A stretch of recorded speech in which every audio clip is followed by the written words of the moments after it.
আসসালামু আলাইকুম রহমতুল্লাহি ওয়া বারাকাতুহু। আপনারা দেখতে পাচ্ছেন এই যে ফলক, তারা কবর থেকে উঠে ফেলেছে। এখানে যে একটা নতুন কবর দিয়েছে, এটা একটা কবরস্থান ছিল, এটা 2024 সালের কবর। কিন্তু দুঃখজনক সত্য হলেও আমার কাছে এটি মনে হয় একটা ব্যবসা শুরু করছে তারা। একটার উপর আর একটা কবরস্থান দেওয়াটা ঠিক আছে, কিন্তু পুরাতনের উপরে কিন্তু তারা 3 মাসও যায় নাই এমনও কবরস্থান তারা দিতেছে।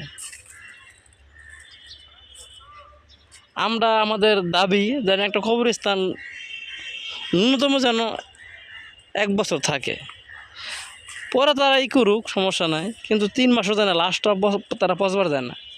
একটা কবর আর একটা কবর দিচ্ছে।